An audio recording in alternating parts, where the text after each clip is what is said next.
Today I'm going to introduce you the first level of the Bandit over the wire series. And here I have my Linux machine. It's a ThinkPad T14, and here I will keep my notes on the documentation I published on GitHub that you can check out in the description. The level 0, called Bandit 0, is very simple. The only thing we have to do in this level is to access the remote machine given a username that it's bandit0, IP that it's bandit.labs.overthewire.org, and we also given a port that it's the 2220, and the default port actually for SSH is 22, but in this case we will have to learn how to use a different port to access the server. Said so, let's go to the computer.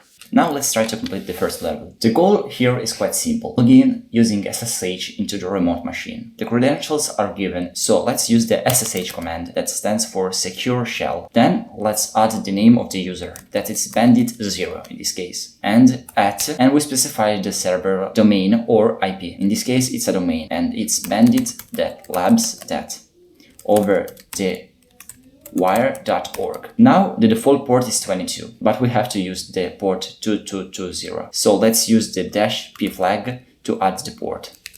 Now the port is correct. Let's enter. Now it's prompts us to ask a password. So let's use bandit0. Now we are in the remote machine. Let's do ls, that stands for list, that will list all the directories inside the folder. Like you can see, there is only one file and it's called readme. Just print the file using cat. Cat stands for concatenate and is used to print the content of a file. And here we go. So just select the password, right click and copy. So now we have the password. Now we can exit the remote machine. To do so, just use exit.